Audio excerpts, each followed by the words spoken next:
Hi, I am Megamin. If you holistically worship Venti, better click that red play button up there or scroll down and click on a different video because I don't want to deal with a bunch of brain dead people who lick the boots of a fictional character like this one. This is a story of a carefree and romantic city that is held up by betrayal and death. More than 2600 years ago, during the Great Archon War, two gods from the City of Wind, the tyrant ruler of Old Mondstadt, Decorabian, and tyrant wolf lord, was in a constant power struggle for the position of the Anemo Archon. During this time, a wind spirit that didn't even have a material body materialized out of nowhere and befriended a young bard that wanted to see birds fly, wanted to achieve freedom, who got fed up of staying inside the protective barriers of Decorabian.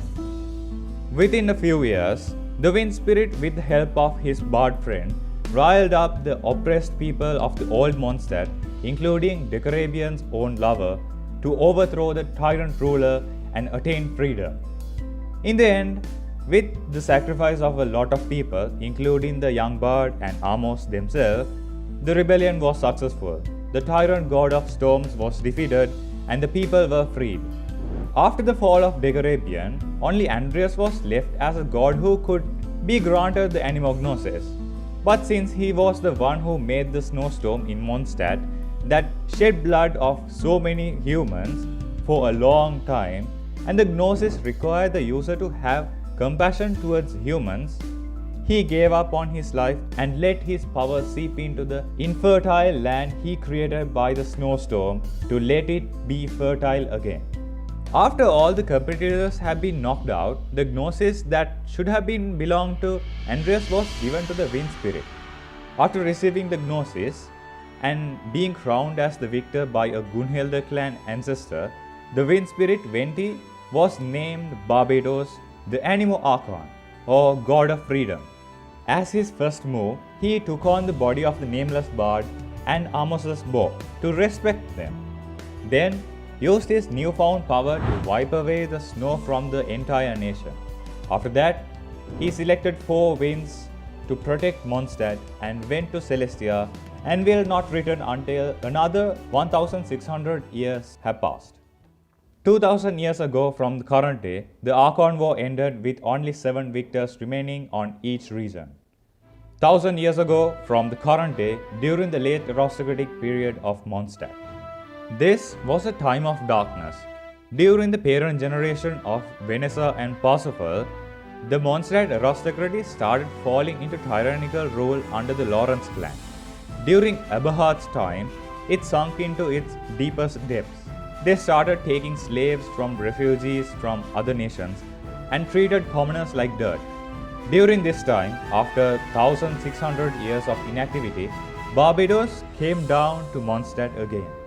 By befriending yet another human, this time a slave champion girl named Venessa, with her, he managed to rebel against the Lawrence clan with the support of the Gunhilda clan and Ragnvender clan.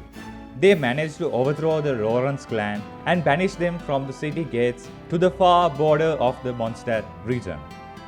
After that was settled, Barbados went back to Celestia for the second time, to return again during the Cataclysm 500 years ago to fight against the evil dragon Durin. With the help of Divalan, he yet again managed to save the day. And for the third time, went back to Celestia after the Cataclysm was over. Finally, for the last time, probably, after another 500 years, in the current day, a few months before the traveler reached Mondstadt, he came back to Teyvat to solve the crisis of Storm Terror. Everything else is whatever happens in the game. This is what we are told by history, but history is told by Victor's side, and the true horrors of war are buried with the fallen. If you came until now without listening to my warning, this is where I start dragging you into reality. If we go back in time to where Venti the wind spirit popped out, his origins are shrouded in mystery. It's said that he was a shred of wind taken sentience. But why did he take the shape similar to an abyss mage? Note that abyss mages was a thing 2600 years ago. The time he materialized was so convenient. The battle between the two gods was getting dragged on for a long time. Even though for an immortal like the two gods, it was natural to drag on a war for decades, for mortals under them, it was a very long time, possibly their entire life. This difference in time perception backfired on Decarabian. To explain the next part, you need to understand how a dictatorship of a closed nation works. To keep the general public in line, dictators should control the flow of information, meaning not letting the citizens know there is a better living condition outside of what they have, making them think what they have is the maximum luxury they could ever have. But if the information of a better life get leaked into the populace, they would start rebel against the ruler demanding freedom. Thank you MatPat for explaining this in Far Cry 6 game theory. Now if we look at old Mondstadt, like how it is told, people were not forced to stay inside by Decarabian. They were forced by the snowstorm created by Andreas. We know that people like Leonard existed and they adventured outside of Decarabian's castle. But one day, the young bard found a feather of a bird and was curious about the outside world. I don't think this feather was given to this lad by pure coincidence. Think about it. If people were locked from outside world, who would bring a feather into the city? And since there was a deadly blizzard, no birds would fly into the city. I think Venti materialized, telling tales of a better life in a better land. As I said before, information on a better life was given to an impressionable kid. As a bard, he was the best medium to relay the information to everyone else. By doing this, Venti managed to create a problem that did not exist until now.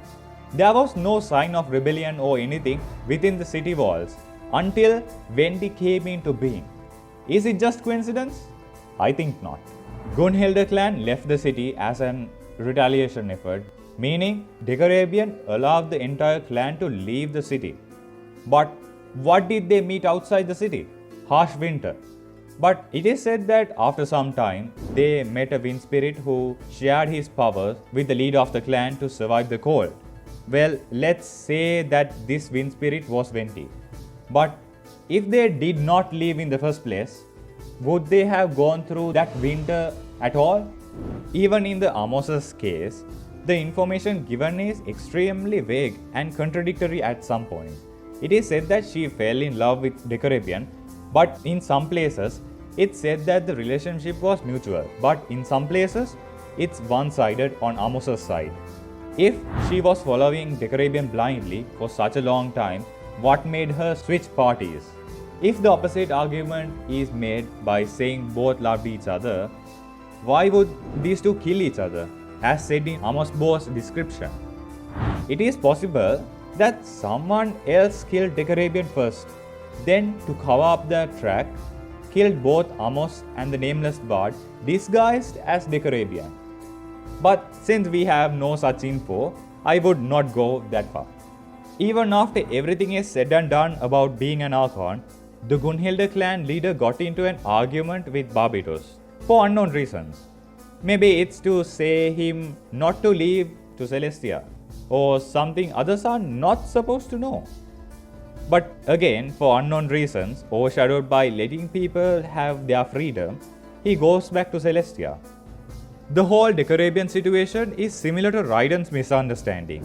She did what she thought best for her people in the only way she knew, by implementing eternity. But Decarabian unfortunately drove the short end of the stick. It's clearly stated that he loved his people and he thought his people loved him back. But due to a simple miscommunication, everything crumbled. Venti again and again hates on Celestia for some reason, but always return to the same place for hundreds of thousands of years, and only comes down when the city goes into absolute chaos. In the Cataclysm incident, as the protector deity, he was not able to save a lot of people, including Rostam, making Senora we see today. It's like a domino effect. Every single wrong thing Barbatos does as an Archon will lead into something greater. Even with the power of the Gnosis and with Divalan by his side, he was only able to defeat Durin's physical body. As we all can see in Dragonspine, it's still covered by snow due to the corruption of the dragon, and Durin's heart is still beating fine even though his form is broken. Because he didn't manage to clean up his work, to this day, monsters are mutating and incidents like the fake albedo continues to happen. Even the traveler notices Venti's lies. He says it's uncomfortable at times. Why would someone be uncomfortable when talking with someone if not for that person trying to hide something or guilty of something they did? Even Tsaritsa was very close to Venti before the cataclysm, but after that incident, she despises him. A god who is speculated to be the goddess of love, doing a full 180 after this one encounter is just too suspicious to ignore. Even in some cases, he has fabricated history. For example, he did a slave transfer prank to Morax after the Lawrence clan incident, that which at a later time was found false. He tells songs that gaslight himself, and this is clearly said in his story. If you trust a guy like this, you have a serious problem. Think about this. If your best friend died, would you take that person's identity? Would you consider that paying respects to that person? Usually, people move on from that memory because it makes them sad. But what does this psychopath do? Take the shape of his dead friend. In the beginning, the wind spirit had no talent, but he took his bard friend's body and his skills of playing the lyre. Then took Amos's bow and became an archer. His whole identity is a lie.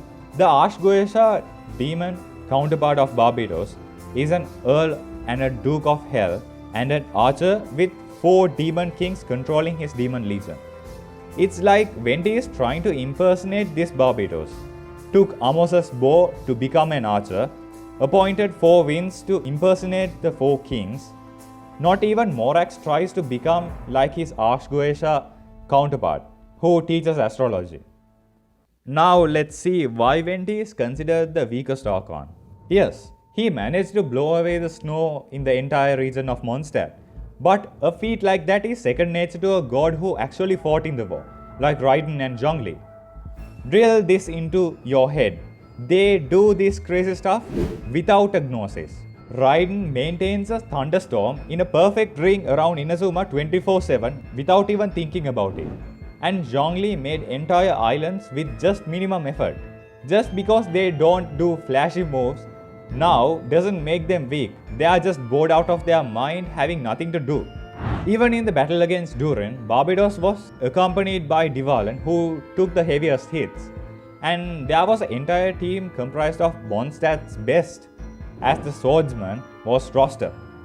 Best marksman, best swashbuckler, and the best sorcerer they could find, as said in the thrilling tales of Dragon Slayer's book. Even then, he still did not manage to kill the dragon completely, as I said before. From the beginning, he was unable to do battle himself. If we backtrack to the beginning, he used the Nameless Bard. Then in later Aristocratic period, he got the help of Vanessa. In the Cataclysm, Divalan and the Dragon Slayers helped. And finally, in the Divalan incident, Jean, Diluc and the Traveler helped him. Think of him as a glass cannon in the highest tier of Mortal Kombat range. There is a reasonable explanation to this. He in the beginning had no name and had no true influence over anyone. The Nameless Bard was the voice of the people. Archons get their power in 2 ways. By people's prayers to the god's name and their domain, like how Goba got his powers, and people of Liyue worship Rex Lapis as a god and not Morax as the Archon. And in Inazuma, people worship Raiden Shogun, who is both Raiden A and Raiden Makoto combined alias, instead of the Archon names Baal and Beelzebub. So even if they had no gnosis, they get their blessings from the people directly as gods. But Venti on the other hand is called only as Barbados. People didn't give Venti a name to worship him. Instead, worship the Archon with the gnosis Barbados. Even then, some people are skeptical about the Anemo Archon, since he is mostly absent from the region, unlike the other Archons, and also some sisters in the very church dedicated to worshipping him slander him. Are they wrong to do that? They once rebelled against the very God who protected them. Who is there to stop them from doing this again? Barbados?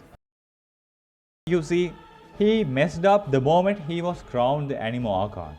He was there to save the day when tragedy happened, when he was an Archon with a gnosis.